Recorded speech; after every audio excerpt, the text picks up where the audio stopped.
Тези дни Русия монтира основните елементи на херметичната изолация за втория енергоблок на строящата се атомна електроцентрала Ел-Дабаа в Египет. След това ще започне изливането на бетона за четвъртия енергоблок, което ще направи Росатом корпорацията, което изпълнява най-големия проект за атомно строителство на планетата, най-големия руски проект на африканския континент. Но перспективите за руското взаимодействие далеч надхвърлят енергийния сектор. Ще говорим за него и за новия подвиг на седмицата след кратко обобщение на положителните новини. Новини.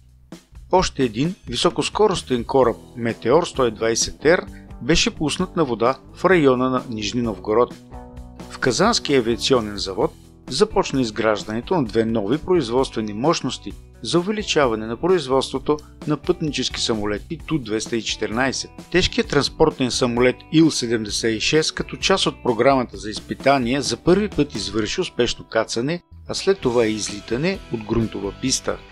Близо до Арзамас бяха проведени полеви изпитания на безпилотен автомобил за мини. Руският производител на електроника Аквариус започна серийно производство на офис монитори собствено производство. В района на Москва беше открито производство на кабелни продукти и стъклена композитна лента. В Москва производство на ветеринарни лекарства. В Сергиев Посад голям птицевъден комплекс.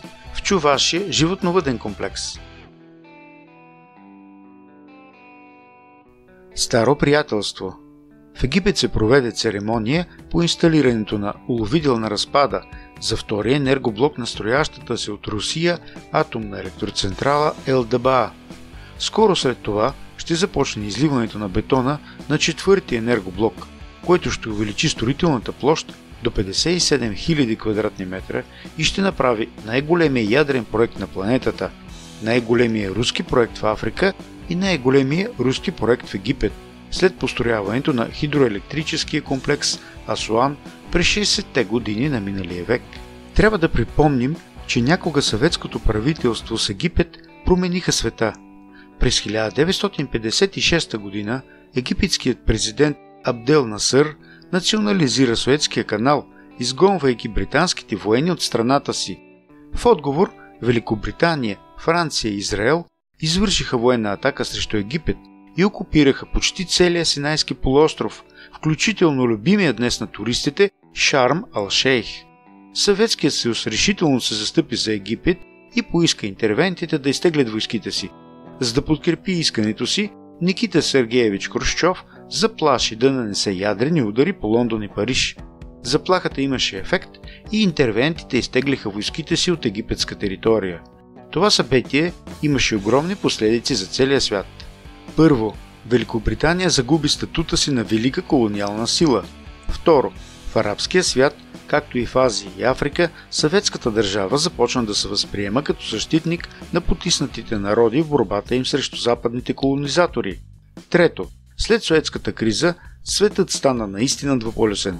Съветският съюз заздрави отношенията си с Египет, превъоръжи армията му, помогна за изграждането на промишлени съоръжения, осигури си военно присъствие в Средиземно море и не позволи на американците да създадат антисъветска коалиция от арабски страни. В световната политика обаче нищо не е постоянно. Впоследствие отношенията на Русия с Египет претърпяха както периоди на охлаждане, така и на нови подеми. Какво ли точно е състоянието им днес? Мегастроителство. След разпадането на СССР, отношенията на Русия с Египет загубиха предишното си съдържание, а самия Египет попадна в орбитата на влияние на западния свят. От средата на 2000-те години обаче, държавите отново започнаха да се приближават една към друга. Възобновиха се продажбите на руско оръжие, съвместните учения, търговията, а истински пробив беше подписването през 2017 година на договор за изграждането от Русия на първата атомна електроцентрала в Египет, както и в Африка като цяло. Ел-Дабаа се намира в провинция Матрух на брега на Средиземно море, приблизително на 300 км северозападно от Кайро. Атомната централа ще се състои от 4 енергоблока с мощност 1200 МВт, всеки с реактори ВВР 1200 поколение 3+. Строителството на първия енергоблок започна през 2022 година, а скоро ще се бетонира основата и на четвъртия последен енергоблок. В същото време се извършва производство и доставка на руско оборудване. Както в съветско време, Русия финансира египетския проект. Защо Русия прави това? Има две групи причини – икономически и политически. Да започнем с икономиката.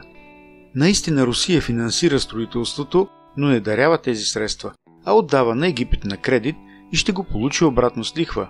До края на годината на строежа ще работят 17 000 души, като половината от тях са руски граждани. Също така, благодарение на проекта, руските заводи са заети с работа за години напред.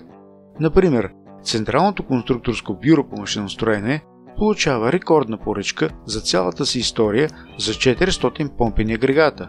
Освен това, през целия жизнен цикъл на станцията, т.е. през следващите 60 години, Русия ще я снабдява с ядрено гориво, ще извършва поддръжка и ремонт, ще управлява отпадъците и ще обучава персонала. Тоест, руснаците си гарантират изгодни договори за 60 години. Но какво ще се случи след това? След това старите енергоблокове ще трябва да бъдат демонтирани и на тяхно място да бъдат построени нови. Кой мислите, че ще свърши тази работа? Смеем да предположим, че това отново ще е Русия. Така че икономически това е много привлекателен проект. Както и подобни проекти в други страни, например АЕЦ Аккую, която Русия изгражда в Турция по подобна схема, но има и комплекс от политически фактори. Глобалният атом. Съветският съюз финансираше строителни проекти по света, както солидарност към работещите, така и за да си осигури политическо влияние. Американците правеха такива проекти само от собствен интерес. Разбира се, много съветски инвестиции изгоряха, например в страните от Източна Европа, но Африка все още помни и оценява социалистическата помощ. Отказът на повечето африкански страни, включително Египет, да наложат санкции срещу Русия е ярко и съвременно потвърждение за това. Сега си представете как изглежда строителството на атомна електроцентрала в очите на обикновените африканци. В Русия повечето граждани дори не подозират, че страната им извършва някакъв задграничен строеж. Но за египтяните и техните съседи на континента това е епохално събитие, защото се строи първата атомна електроцентрала в историята им. И именно Русия, а не САЩ или Великобритания, носи на хората високи технологии, образование, топлина и електричество. Нуждата на Африка от електричество е огромна. Само ядрените технологии могат да осигурят индустриализацията на континента. И сега, гледайки примера на Египет, вече Южна Африка, Танзания, Бурунди, Алжир и други страни започват да гледат с интерес на руските предложения. Уранът се добива тук, в Африка, така че защо да го продавате на французите на безценица, ако можете да го използвате сами?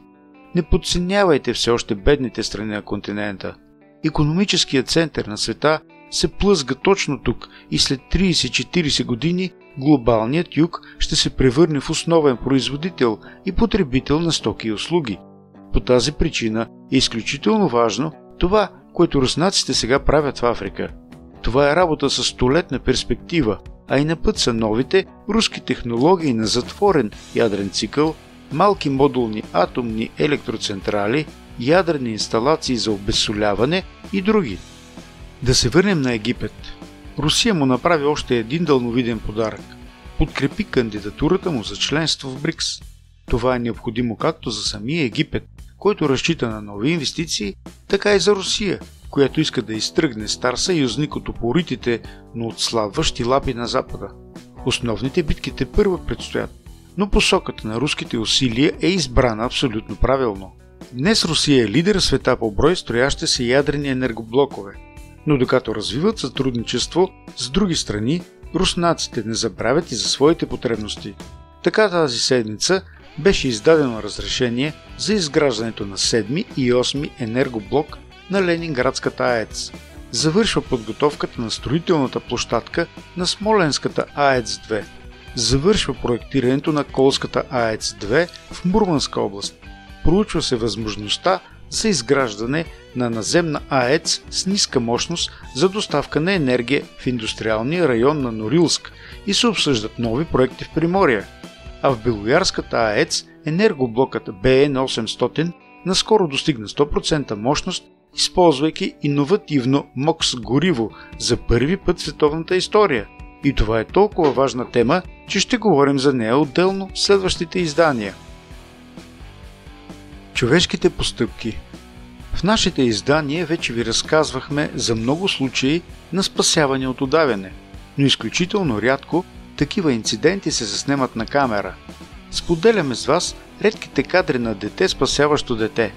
На 19 септември в Башкирия 5-годишно момиче си играело на брега на езеро, спънало се, паднало във водата и започнало да се дави. Това забелязал седмокласникът Ярослав Юламанов, който заедно със свой приятел веднага се притекли на помощ. Вижда се, че Ярослав се съблича, приближавайки и без колебание скача във водата. Момчето вдига детето, а приятелят му помага да я извади на брега. Водата в езерото била студена, а дъното блатисто, и ако не беше бързата и смела реакция на героя, всичко можеше да свърши много зле. Ярослав Юламанов се интересува от математика и информатика и планира да стане програмист. След инцидента той леко е настинал, но вече се е възстановил. Пожелаваме му много здраве и му благодарим за подвига. Абонирайте се за нашия канал, присъединете се към нашите групи, споделяйте нашите клипове, поставете лайк и коментирайте, за да участвате в развитието на проекта. Желаем ви добра и весела седмица!